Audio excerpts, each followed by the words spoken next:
मुसलमान चाहे जितना गुनहगार हो, उसकी नमाज जनाजा होगी। सिर्फ एक सूरत है कि वो डाकू हो और डकैती करते हुए इसको डेथ कर जाए, मौके वारदात पर वो डाकू मारा जाए, उसकी नमाज जनाजा नहीं। बाकी मुसलमान चाहे जितना गुनहगार हो, उसकी नमाज जनाजा पढ़ी जाएगी। लोग जनाजा उठाए, कब्रिस्तान में कब्र तैयार है, दफन कर दिया, और दुआ जब खत्म होगी तो क्या ऐसे हाथ झटक के भाग जाएंगे? नहीं, कोई मुंह से हाथ नहीं हटा रहा, हर कोई मुंह पकड़े हुआ। 3 महीना पहले मेरी मां मरी है, तुम लोगों ने दफन किया। एक मुसलमान मर गया, कुछ बोलिएगा नहीं आप लोग, कुछ बोलिए तो समझ में आए। एक मुसलमान मर गया, नमाजी नहीं था, कभी मस्जिद में नहीं देखा गया, किसी आलिम, किसी मौलाना, किसी पीर, किसी परहेजगार के पास नहीं देखा गया। सिर्फ गांव वाले इतना गवाही दे रहे हैं, इतनी गवाही दे रहे हैं कि 3 महीना से किसी को नजर नहीं आ रहा था। इसके अलावा कोई नेकी नहीं है। मुसलमान चाहे जितना गुनहगार हो, क्या हुआ? चलिए ना, मौकमुद्दीन साहब वगैरह को छोड़िए ना, जाइए ना।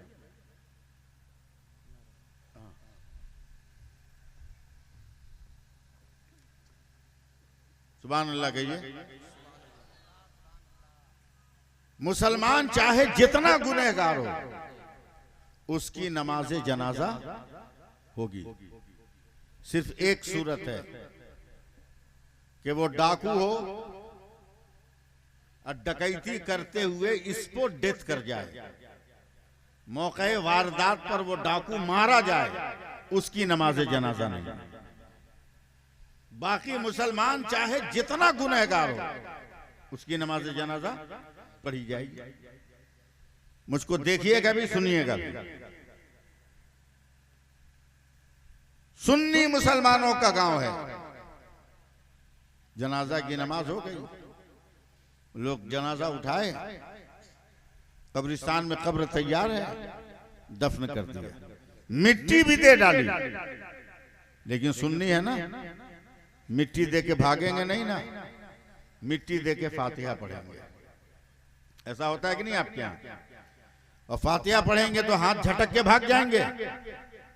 ये झटका तो सऊदीया से ट्रांसफर होके आया है, हिंदुस्तान की पैदावार ये नहीं है। फातिहा पढ़ने के बाद लोग दुआ मांगेंगे। क्या मांगेंगे? दुआ। और दुआ जब खत्म होगी तो क्या ऐसे हाथ झटक के भाग जाएंगे? नहीं, बल्कि दुआ मांगने के बाद जब दुआ खत्म होगी तो लोग अपने मुंह पे हाथ फेरेंगे, है कि नहीं? ऐसा होता है आपके यहाँ कि नहीं? अरे कुछ हाँ हो बोलिएगा, सुनना है तो सुनाइए आप। लेकिन इस कब्रिस्तान में मुआसा जितने लोगों ने मुंह पे हाथ रखा दुआ के बाद, कोई मुंह से हाथ नहीं हटा रहा, हर कोई मुंह पकड़े हुए। बड़ी देर हो गई तो एक चालाक आदमी ने जरा सा गैप किया कि सिर्फ हम हैं या और कोई मुंह पे हाथ रखे हुआ है। देखा कब्रिस्तान में जितना आदमी है सब मुंह पे हाथ रखे हुआ है। तो बगल वाले को क्यों नहीं मारा, अबे मुंह पे काहे हाथ रखा? बोला तू काहे रखा? बोला हम तो टेंशन में रखे। बोला कैसा टेंशन? न इत्र छुआ, न गुलदान, न फुलदान, न लोबान, न अतरदान, मगर मेरे हाथ से तो इतनी अच्छी खुशबू निकल रही है कि रूह तक मुअत्तर हो रही है। पूरे कब्रिस्तान में ये हंगामा खड़ा हो गया कि मेरे हाथ से भी खुशबू निकल रही है, मेरे हाथ से भी खुशबू निकल रही है। बहुत ध्यान से सुनिएगा, ये सब तकरीर नहीं मिलेगी सुनने को। इतनी तेज खुशबू। उस दौर के जो उलमा थे कब्रिस्तान में, उन्होंने कहा सुनो, हमारा खुदा गफूरुर रहीम है। सुभान अल्लाह, जोर से बोलिए सुभान अल्लाह। अरहमुर राहिमीन है, मेरा रब लम्हों में बंदों के गुनाह को माफ करने वाला है। सुभान अल्लाह, सुभान अल्लाह। ये 3 महीना से नजर नहीं आ रहा था, कहीं ऐसा तो नहीं कि तौबा करके अंडरग्राउंड कोई इबादत कर रहा हो और खुदा ने इसे बख्श दिया हो और इसकी कब्र में जन्नत के दरवाजे खोल दिए गए हो और इसकी कब्र से जन्नत की खुशबू निकल रही हो। लोगों ने कहा टेस्ट करो, तो कब्र की मिट्टी उठाकर सैकड़ों आदमी ने सूंघा, हर आदमी चिल्लाया कसम खुदा की कब्र की मिट्टी से खुशबू आ रही है। सुभान अल्लाह सुभान अल्लाह। कहा चलो घर। पूरे गांव के लोग आए उस मरने वाले के घर। घर में बस एक जवान लड़की,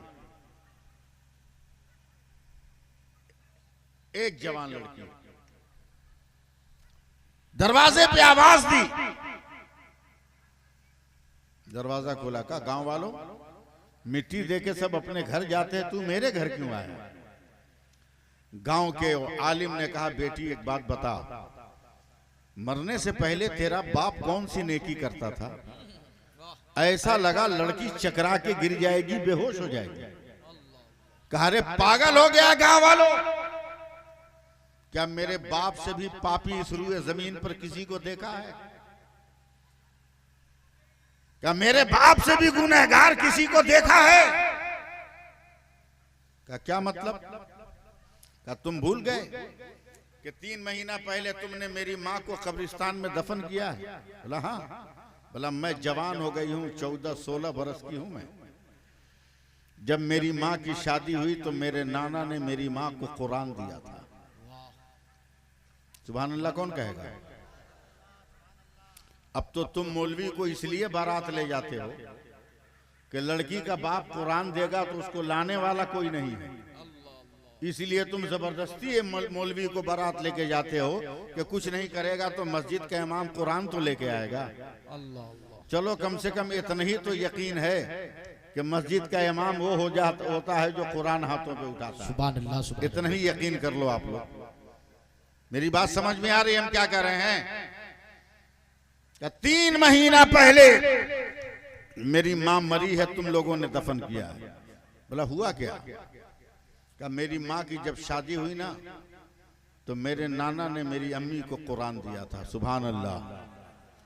मेरी माँ पहले ही दिन से कुरान पढ़ने लगी। सुभान अल्लाह सुभान अल्लाह। और जब कुरान पढ़ती तो मेरा बाप पी कर आता शराब, दारू।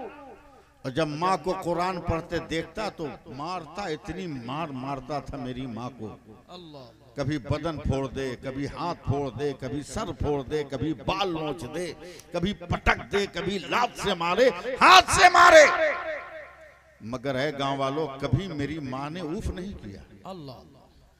बल्कि मेरी माँ जब मेरा बाप मार कर चला जाता तब मेरी माँ दुआ के लिए हाथ उठाती है, अल्लाह जालिम है तो क्या हुआ, मेरा शौहर है, कम से कम मेरी तिलावत के सदके में मेरे शौहर को हिदायत की जिंदगी। सुभान अल्लाह सुभान अल्लाह। जिंदाबाद जिंदाबाद। काश आज सबकी बीवी ऐसी हो जाए, मुकद्दर नहीं बदल जाएगा इंशाअल्लाह।